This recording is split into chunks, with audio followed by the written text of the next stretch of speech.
Alright guys, there's a couple things that have gone on the last couple weeks that sort of led to this video, and every now and then you just make a video for yourself when you do this. You know, this is one of those things I'm not really expecting, maybe a little bit of dialogue if anybody really is interested in my thoughts and all this stuff or anything like that, but it's kind of like a processing deal because it's sort of like I'm an empty cup, and some things that I've seen over the last couple months and especially the last 2 weeks have kind of filled up the cup.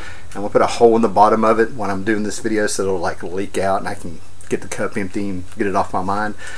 And shoot from the hip, if there's any time I think maybe I should have had a script for a video, and maybe this one, but I'm just never really worried about that kind of stuff, right? But I'm going to Heroes Con next week, all right?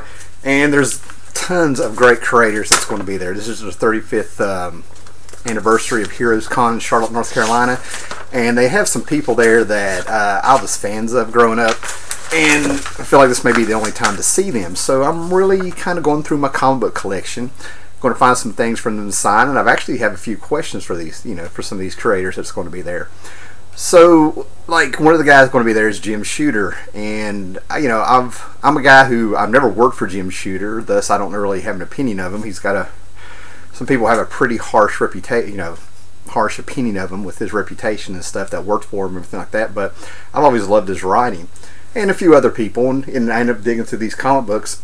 And if you ever watched my videos, you know, I've said it before, and I've actually shot a few videos showing the process there. But I can look at this collection, pick up some books, and about 90% of it I can sit there and tell you what was going on around me at the time. I mean, it's like an instant, just like bam, perfect memory, or I can get the feel of what was going on.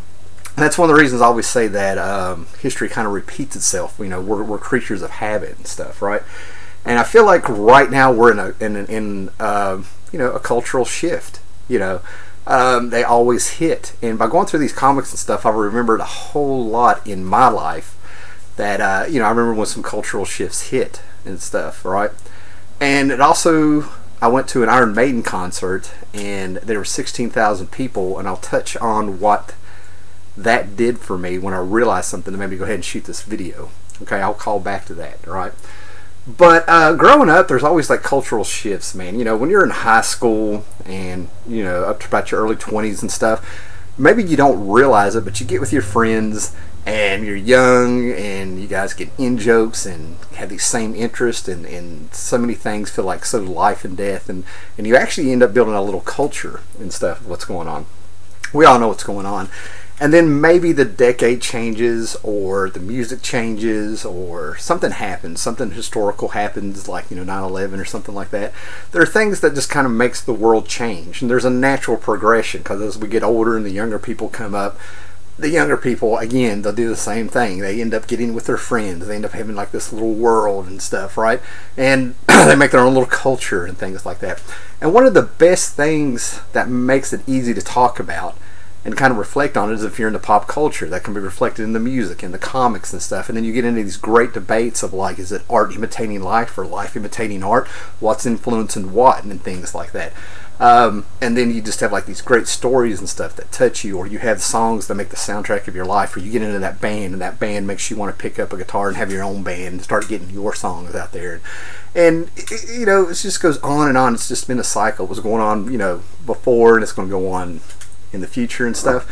But every now and then you can kind of see the cultural shift. Now, this isn't explaining what causes that cultural shift. You know, that just happens with time. But there's always ways to talk about it.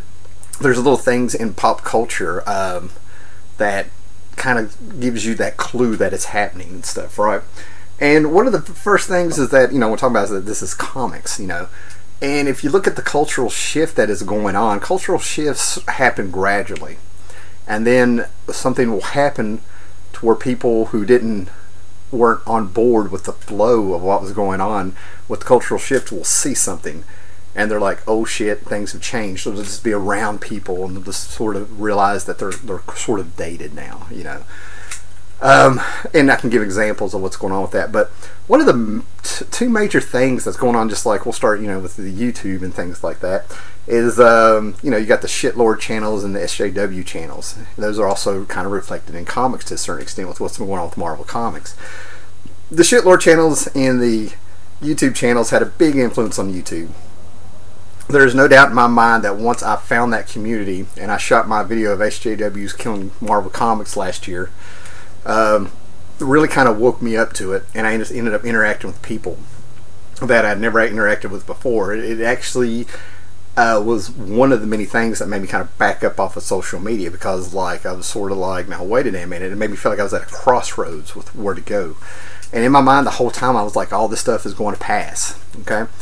And what I learned is that there's sort of, it's like kind of like wrestling, booking with wrestling. You don't know what's real between these channels and what's not real. There is a booking that goes along with it. They need each other. They realize that they need each other, because with this drama and debate and things that they have, they sort of do have to work together. If they got to have a point and a counterpoint. And then you have these channels that for some reason things get a little too personal or it got too real. They shut down the channel, they come back, they don't have subscribers, they don't have views, even though they used to be a big channel. And they get together, and all of a sudden somebody will just like, well, I'll throw them a bone, and you'll have a channel with something like 100,000 subscribers talking about this little channel that's rebuilding that's got like 300, you know. So people go back and forth with their fans and talk like that and stuff, right? And those channels are slowly kind of dying with what happened on YouTube with the adpocalypse. The subject matter they were talking about caused a bunch of basically a bunch of companies did not want their product attached to these what's the word I'm looking for? They didn't want it attached to the subject matter at hand, you know, when it comes to the SJW stuff and all the things we were talking about and stuff, right? The feminist stuff, the anti-feminist stuff, all that across the board and things, you know, rape culture, and just some of this really intense stuff they were talking about. So, you know, that kind of showed right there that that's one of the reasons I always knew that this stuff was going to pass, because even though we have a generation who decided they wanted to make the white males and stuff the bad guy, I've always felt like they need to learn a little bit more about social economic politics, because that's in that the only color is green and there is no gender. It is who is holding the money that controls things. And that's why you've seen these movements gain power, because the smart people on both sides went after the advertisers for something that they were really against or felt was offensive or something like that. When the money is pulled, wherever the money is at, that's one of the things that will influence what is being put out there, and that will influence culture. Okay. Now, comic books kind of show this and stuff, right, with what's going on, except for Marvel the last couple of years. This is the first time that Marvel has told people what they're supposed to like. Their sales are down into indie numbers. Now, that's just what is getting ordered through Diamond distributors. You look at their comics, man, you've got a majority of their books are selling under 20,000 comics, from a company that when they were under Jim Shooter, they were selling well over 100,000. And then when you had Jim Lee and Todd McFarlane and Rob Liefeld, taking off, they had books that were selling over 1 million, even for just the first issue. Then they took off the Image, and those books, when the Image first started, were selling, around the same numbers and stuff, right? Made history. So that's what I'm saying. The money talks and stuff, and Marvel's hurting, and now it's kind of happening again, except this time they're backed up by Disney. And I don't know how that works, but what I heard was Disney more or less said, we're going to leave you alone, just make some kind of profit. So we're in a place where the lunatics are running the asylum, is what it feels like. I don't know. People talk about it.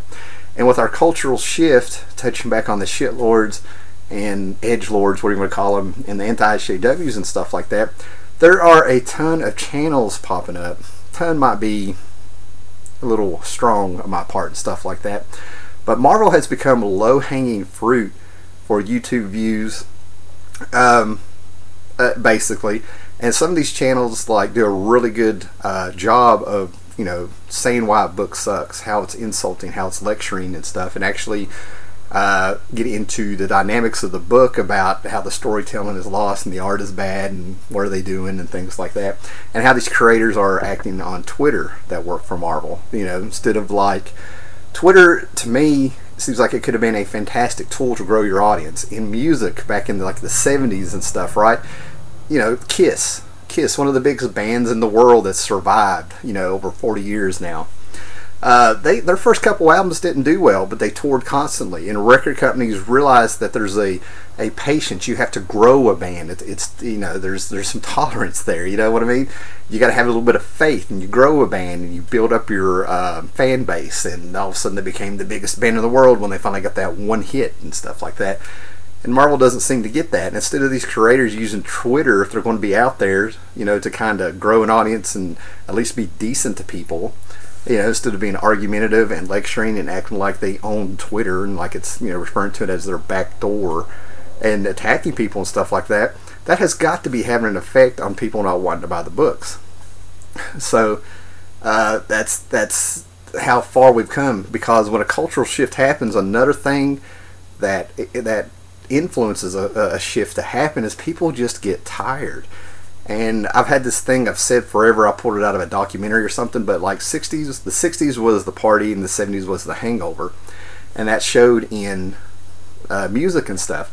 People were just so tired of talking about the war and all the upheaval and the civil rights things that happened, and you know, history was really happening. And all of a sudden, you know, we went from, you know, Jefferson's Starship and stuff and to the Carpenters. People were just like, I'm just tired, and they just want to get over the hangover left over from it and stuff, right?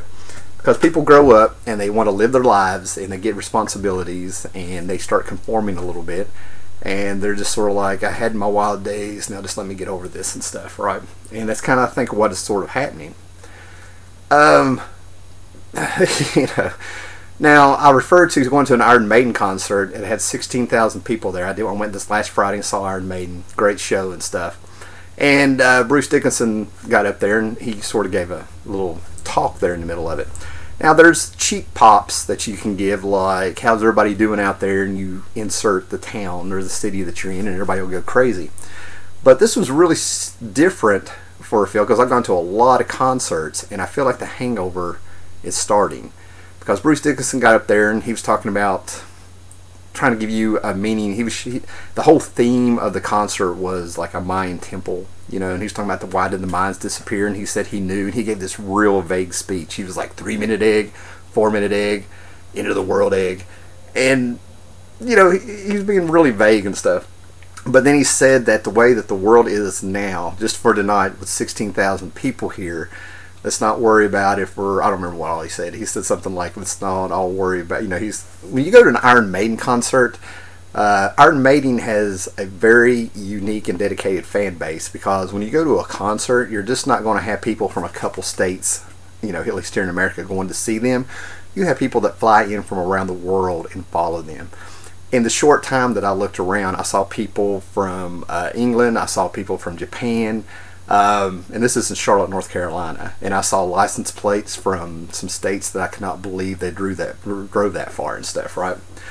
But he got out there and he was just sort of like, for one night, let's not worry about man, woman, female, skin color, all that stuff like that. We were all Iron Maiden fans, and the crowd cheered. Now normally, you know, that would be like a cheap pop in a concert, but this had some emotion and some feeling, and I wasn't caught up in the moment. I was actually observing and watching. And then the next day, Saturday, today I'm shooting this on a Sunday, Saturday, you know, I woke up and I was kind of thinking about it. I was going through my Facebook where I recorded some of the songs, and I was starting to see some people that had gone to it that I didn't know was there and things like that. And it dawned on me, 16,000 people in that little show for Iron Maiden and stuff.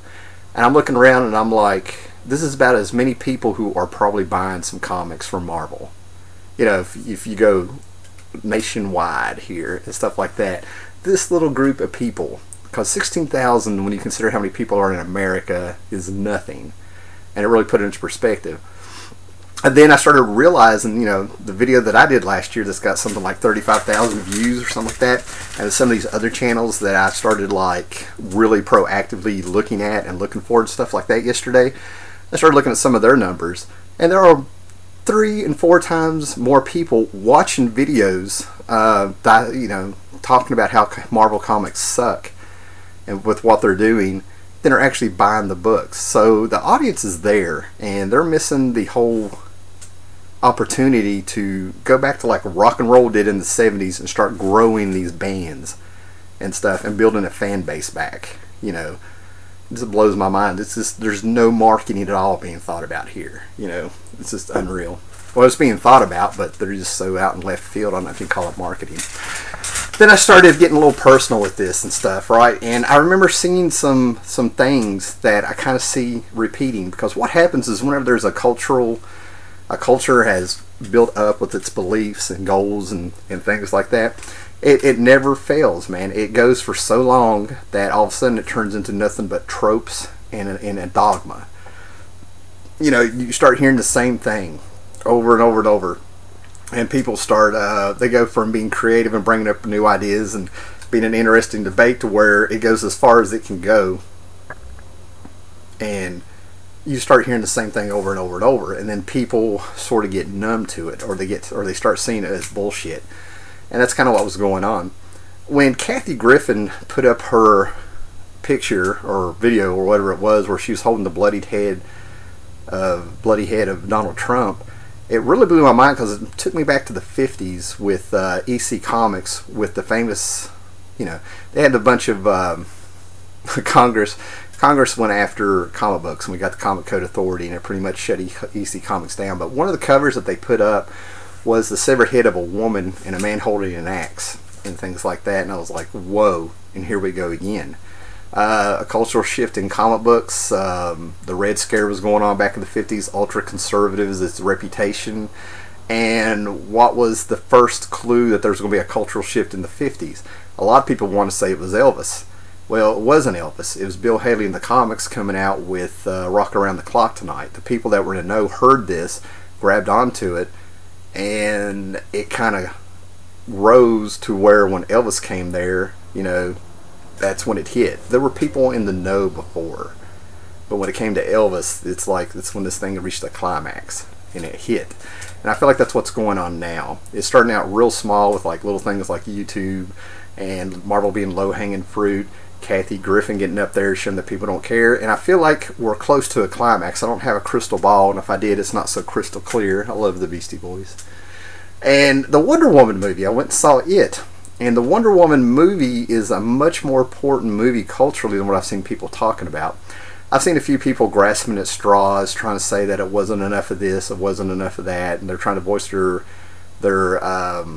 displeasure with the movie, with what it could have been. And it's not going anywhere. And the Wonder Woman movie was fantastic. It's not a movie, it's a film. That's what the real magic of it is. This is still a movie. And this is the kind of movie you can project things on, or you can kind of read into just because of culturally what's going on. And the scene with No Man's Land was amazing. Now, there's a spoiler here, I've said it, but No Man's Land is when Wonder Woman, Steve Rogers, and the crew finally really hit World War I, and we're in the ditches with these troops that have been there for a year, and they can't cross this patch of land because the Germans on the other side with machine guns, and they've got a town that it's just they can't save because the Germans are holding it, and Wonder Woman jumps up there with her shield, and we have the moment here, and she takes on all the fire, and it sends chills down you to watch it. And what happens, this is called No Man's Land, so it could have been real easy for Wonder Woman, as many people point out, to start saying, well, like, I'm not a man, I'm not, you know, all this stuff, right? No, what they did is that they showed how we need each other. Wonder Woman gets across the field, she's taking all the fire, Steve Rogers and the troops come in, save the day, and then after the battle and stuff, Steve looks at her and is like, you did it, and she goes, no, we did it. And then also another thing with Wonder Woman is that she had studied cultures, and she knows, I think they said actually she knows about 100 languages or something. I've only seen the movie once. And here it is like Wonder Woman has come up, and with everything that's going on in the world, with people wanting the segregation and all the things that's going on college campuses, and everybody being a bad guy if you're a white male and things like that. Wonder Woman has this compassion, and it's us, and we're in this together. And she understood, you know, by studying cultures, getting away from, you know, got away from the cultural appropriation that everybody's worried about. You can only appreciate a culture if you experience it and study it, you know, get a mindset of what it is and stuff like that. She is a walking tower of Babylon in this that has not been taken down. And that really is a lot. That is actually the counterculture of what's been going on the last couple years and stuff. And of course, again, we go back to call back to my social economic privileged things where I'm talking about the money talks. You know, this movie is making tons of money, and the message is clear in it. And you know, this movie is really important right now. Now, the cultural shifts I've seen, just to kind of end this and stuff like that, that brought me here, that these comic books have brought up, is, you know, I grew up on listening to music. I've talked about it, man. My grandmother would play the 3-chord rock and roll in the early 60s, and I had the 50s. When I was a kid, I grew up in, like, you know, a coal mining town. Everybody was listening to Statler Brothers and country and stuff like that. And at a yard sale, I found a box of cassette tapes that was smooth music from the 70s. The Manhattans, the Spinners, the Meters, and stuff like that. Kind of opened my world. Motown, Smokey Robinson, these things like that. And I've always loved music, you know, the punk and the metal, and things like that. But sadly enough, I've come to make peace of it. Even though I kind of grew up in a great time where everybody was playing in bands, there was a whole culture of like 30 of us that all had an instrument. We knew who to call because this guy knows this song, and it brought us together. And you know, I made a little social network there. You know what I'm saying? It was a lot of fun stuff. It was hair metal, you know, Poison, things like that. Cinderella. I could actually pull out an album or two here and kind of show you that time, all right? But this documentary came out called Decline of the Western Civilization Part 2. And the first time I watched it, it was all about this lady. I cannot remember her name, made the documentary, but every couple years she would kind of go into LA or something and show what the culture was. First one she did was the punk scene. This is the hair metal scene. And it was all these people who were looking for record deals in LA that they pulled on, and they were interviewing them. And some of the stuff they said was decadent, and these people were dropouts, never had a job. It kind of woke you up to the whole scene. And at first I was sort of like, oh, it's rock and roll, and I was just kind of cool to see this thing. And bands came out there like Vixen and stuff, and they had Ozzy in there, and Alice Cooper, and Dave Mustaine, and Megadeth, and all this stuff. Second time I watched it, I got to rent it, and I watched it, and I'm like, what a bunch of fucking losers. You know, not the guys that got their record deals, but the way these people are talking about being dropouts and don't like being told what to do and everything like that. That played a huge part in the selling the 80s. Bam. People who watched it and stuff, who were a bit more mature than I was and stuff at the time. You know, I was like a sophomore in high school or something. I came out, you know, teaching myself how to play bass, just all into the music and stuff. Drawing and art and all that stuff, you know, had my mullet, you know, and that kind of like sealed the deal, because after that, that's when I really realized that I knew this music wasn't great, but I was in it, I was there. And then in the 90s, when the 90s hit, a lot of people don't realize that a lot of people were lost. There was a lot of people that latched onto like Nirvana and the whole scene, and the music completely changed, and it was fantastic music and stuff. But a lot of people were kind of lost because things weren't making sense. Everybody was just alternative all of a sudden. We're talking like overnight, and it was sort of like a trend. And right when I kind of got caught up, I spent an early part of the 90s hitchhiking for 9 months. There's a whole story there, man. I went up and down the East Coast and things. Baltimore, Pennsylvania, all the way up to New Jersey, down to Georgia, things like that. You know, so I kind of got away from a lot of that while the world was sort of changing. I came back as like night and day. And, you know, two or three things kind of happened to where I knew this wasn't going to last long, you know. But for me, the biggest cultural change is when I came back from all that traveling that I got with some of my friends. We ended up sort of partying and stuff, and we were riding around in a car, and we ended up on a back road, and I was at a literal crossroads. And we get out in the middle of the night, and I've got, you know, nothing but fields and a little barbed wire fence. You know, I felt like I was in a movie or something there for a minute, because the moon was bright, and I'm standing on this dirt road, and I'm literally standing at a crossroads looking at it. And I look up at my friends, and two of them are sitting there just looking at each other back and forth, and they're singing Nirvana, I Think I'm Dumb. And I'm looking at this, and I'm like, this is some self-made pity party, low self-esteem bullshit. Like they're losers because they listened to a Nirvana album. And I was just sort of like, went and signed up for the Army, you know, National Guard Army, whatever. You know, so I was sort of like, yeah, this isn't going to last and stuff. So that was like the big cultural shift there, you know. But, you know, Nirvana was a big part of the 90s coming. People who had listened to alternative music in the 80s, 120 minutes on Sunday nights on MTV and stuff like that. The Pixies.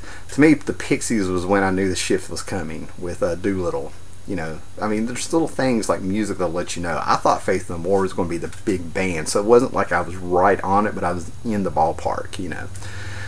So yeah, there's always, you know, these cultural shifts, and I feel like Kathy Griffin coming out with her tropes, saying that, you know, with what she did, she's got this didn't do nothing attitude, and that there's a conspiracy against her. The Wonder Woman movie showing that that's what people want to see and spend money, and, you know, I find it hard to believe that people aren't picking up on that message and stuff. And with YouTube videos bashing Marvel, making, you know, getting more views regularly than people who are actually buying the Marvel comics, and then actually being at that concert with Iron Maiden and seeing exactly how many people that is that are buying Marvel comics and stuff. Yeah, we're in the middle of a cultural shift, and I hope everybody can do that. And I've seen it in real life. I've seen some people in real life starting to look around and realize things are changing, and I've seen it in their eyes in real life. And these are friends of mine, which is why I didn't go into it. With what I've seen, who are people are, you know, that Wonder Woman movie affected a few people, you know, in a way that I really have some passion for them, and I just feel like telling them it's going to be all right. Because with a cultural shift, just to end this and stuff, think of it as like a pendulum. You know, right now we're like way over on the left. It swings. We got some people on the right picking up speed, but there's always this moment in between where it kind of stops and everything kind of settles and feels normal. Then the momentum starts going that way again. So the cultural shift that happened, the pendulum is slowing down.